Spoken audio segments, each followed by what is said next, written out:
program of study application. And this is essentially a review application across the board where we are going to discuss what is needed and what is expected and how you go about making that happen. So, welcome. For the required components or the long-term goal of the program of study is that everybody's going to be synced together through June of 2020. You've heard this for 6 webinars. You're probably tired of hearing it. If you have any questions, feel free to post them to my email address, and I'll jump over and look at those shortly.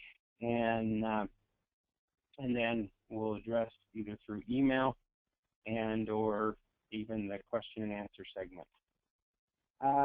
All the content from these webinars is archived through the statewide program of study website at ODE, and this webinar will be posted there shortly as well, barring any technical difficulties. So today's objective is, what are the required components of the application? We've got the crosswalk, we've got the course description, and we've got the roadmap, and the technical skill assessment, student support services. All of these we're going to quickly look at. I'm not going to go into details explaining what they are. I'm going to instruct you on how to complete, sign, attach, and send them in. So the statewide program of study application, here is what the cover page looks like. And within it, it has all of the required elements or descriptive elements as well as links to. But let's jump into what those required elements are. So under the element number 1, standards and content, there is the crosswalk. And the crosswalk has 2 elements, the crosswalk and course description. So the crosswalk is that initial knowledge and skills crosswalk. And if you remember, it's the red statements, respectively. So each of these statements, as identified in the program of study. So knowledge and skill statement A is survey and measure forests, survey and measure natural resource systems. Knowledge and skill assessment number B is assist in the preparation and implementation of a management plan. So these are the elements that we're addressing, that we're looking towards.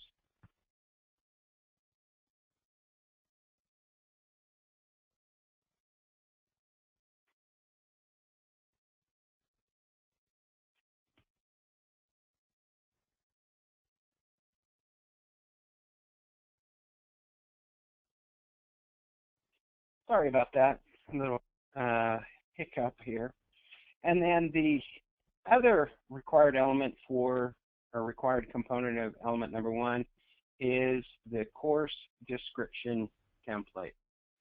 This document is where you list all your respective courses and identify the course numbers, you identify the NCS codes, you identify how many credits. So each of these elements tells you what is expected in your course description document. And we've got to have this as we're building your program of study document. If you're already an existing program of study, and as we look back at the application page, you will look at your program update online and make sure it's correct. But for those who are new, we have to have this document for. Okay, the second element is standards and content. And within the, alignment and articulation. This is the roadmap visual. And there's a number of roadmap visuals. And if you go back to the website, there are a number of samples. This is a sample that a given school could utilize that shows what courses they take in their core academic subjects at the high school, and then what courses are taken within the natural resource forestry program of study. And within it, it's basically a roadmap or a visual that you're using to guide students along their respective career paths. So it's what you use. And if you have something that's a PowerPoint, go ahead and share it. If you have something that's a visual art graphic, flannel board graphic that you use, document what that is. So basically, it's what you use as you are showing off your program to prospective students, to parents, so forth. The next element is accountability and assessment, and this is your technical skill assessment. Now, within the application, there is a box that, okay, come on, computer. Within the application, there is a box that you identify is your technical skill assessment. And hang on a second. I am trying to open up the actual application itself, so bear with me.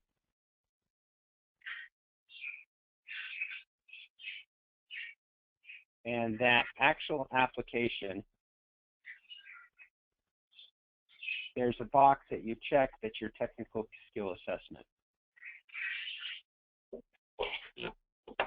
And in that, you identify what that is. Now, I know in a number of programs, this is your first year. This is your first introduction to the world of Perkins.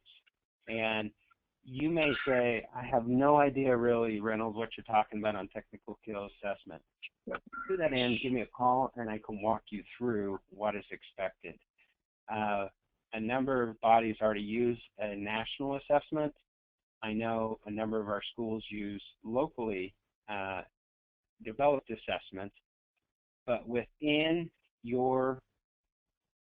the application, you will need to identify what your technical skill assessment is. And if Microsoft Word would stop being so fidgety with me, I will jump down and show you where in the box that you're going to identify.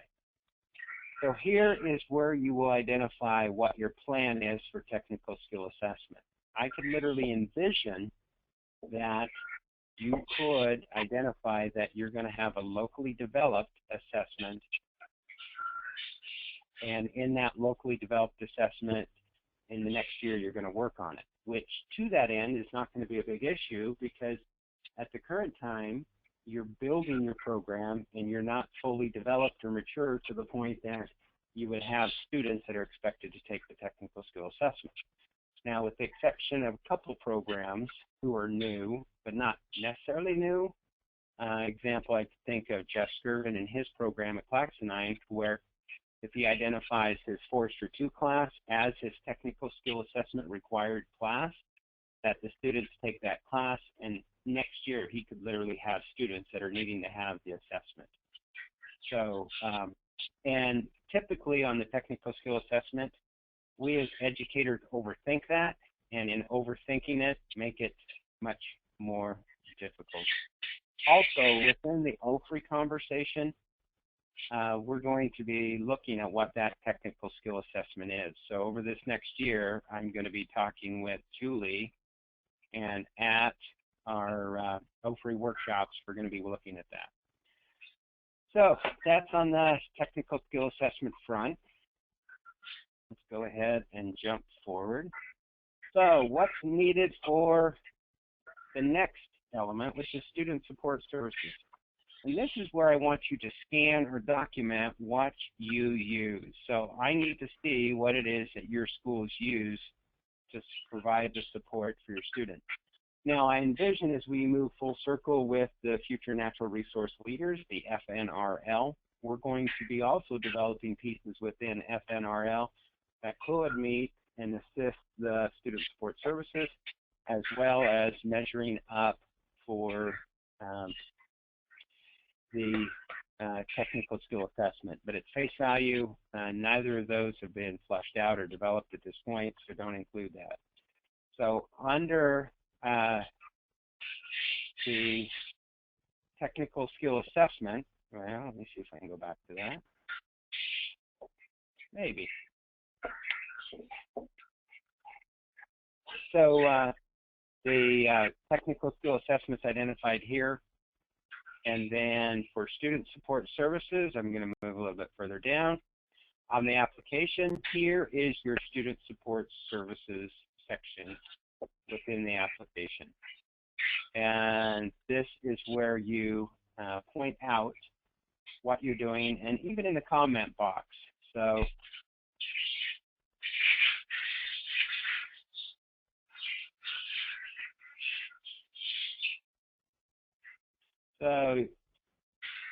identify what's included in the following.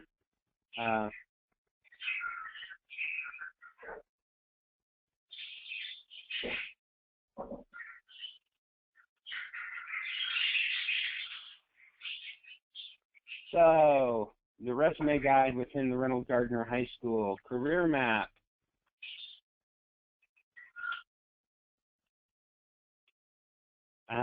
and then whatever it is,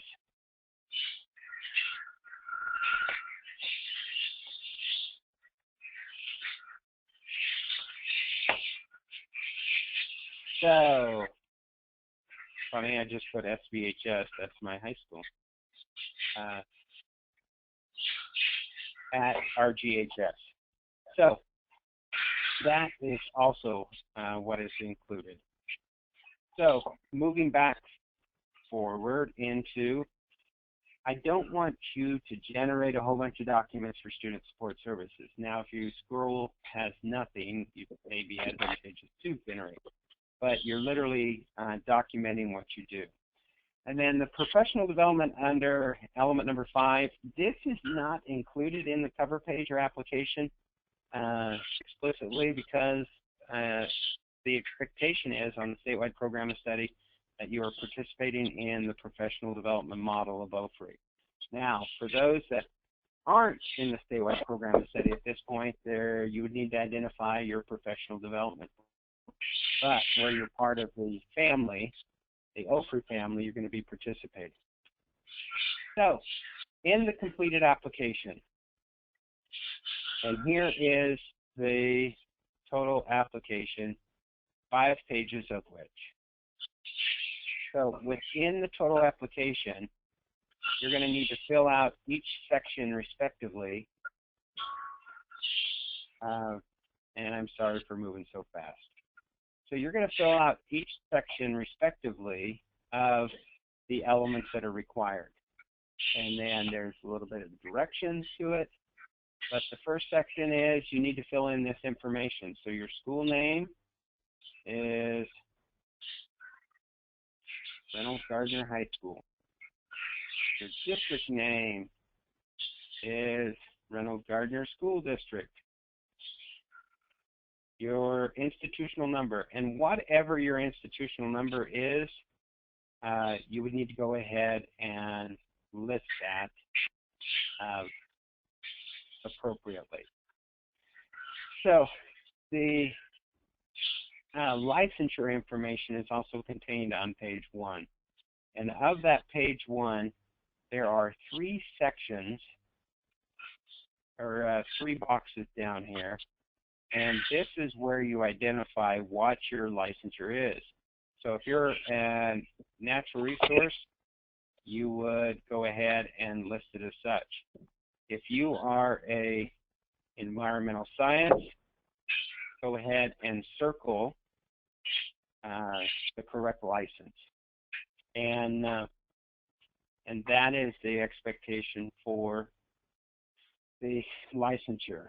The technical skill assessment and also the roadmap are contained within the first page. Come on. And then your comments about student support services. But the most crucial part of this whole document, and what would cause it to be kicked back or rejected back to you, is the signature page. And here's all the community colleges that are preloaded, that are chomping at the bit to get participating with OFRI. And here are is the signature page. So within the signature page, we have a certification and assurances that are listed. So each secondary school only needs to submit one assurance page. So within it, you're going to need to get your administrator's signature. That's your high school administrator. Then you need to get your college or your teacher's signature. And then your advisor committee. Now, if you say to me, Reynolds, we don't have an advisor committee, that's where I want you to give me a call, and I can walk you through the ifs and then of what is needed. But in essence, an advisory committee is somebody that's helping to guide, to assist, to support, and direct the program. And at face value, you may be thinking an advisory committee is this massive formal organization that is meeting 3 times a year at the beginning of a program. That is not needed. What is needed is a group of individuals that can be providing support, guidance, and insight for you. But the colleges, and this is already pre-filled out, so the document you're going to receive right after this webinar is all the community college partners have signed this.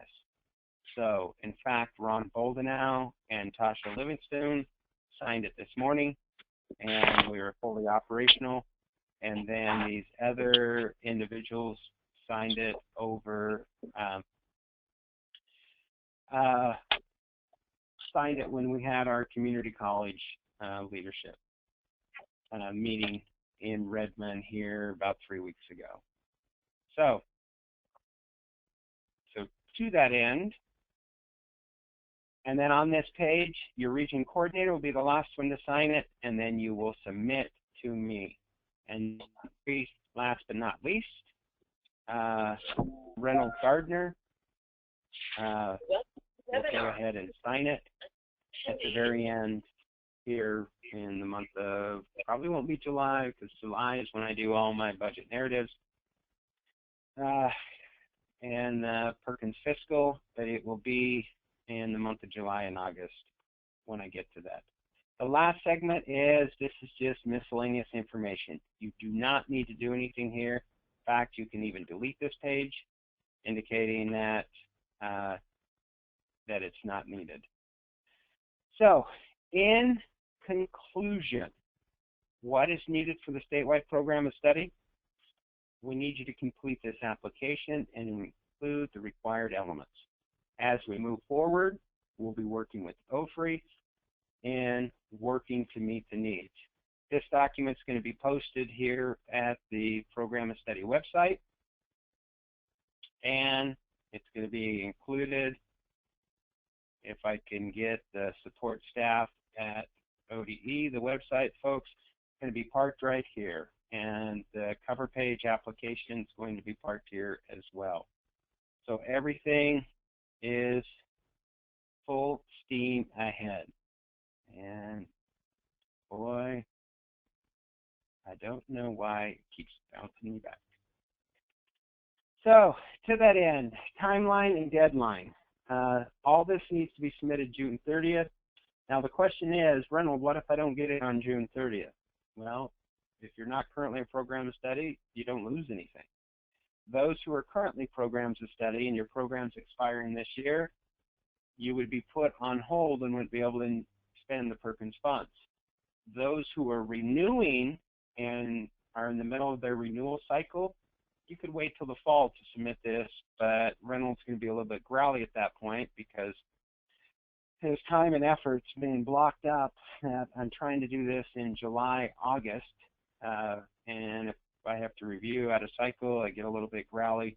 It's just based upon my workload and how I have to be all scattered-brained at different points. But the next step of the program of study application is to get this to your region coordinator and your advisory committee for their signature. So, quick review of what the program of study is. Standards and content, that's your roadmap, and that's your course program descriptions. alignment and articulation. And that is your roadmap visual that shows how you connect.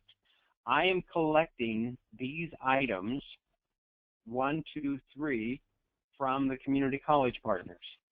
In the days of old, you would go and sit down with the community college partner and you would walk through each of these elements and address how you were going to work on that. Well, with OFRI, this is where we're going to work on it as an entire group and on an annual basis. And then these items would be submitted as a joint application. And the expectation is that the college would do that for each of the high schools. That's where the colleges have come back to me and said, is there any way we could do this together as a group that would be more focused in our energy and efforts and have better intentionality about our professional development? And the answer is absolutely yes. Now, those of you who are still working on your CTE licensure or have some questions about your licensure, know that we know where you're at and we will be able to get you worked in.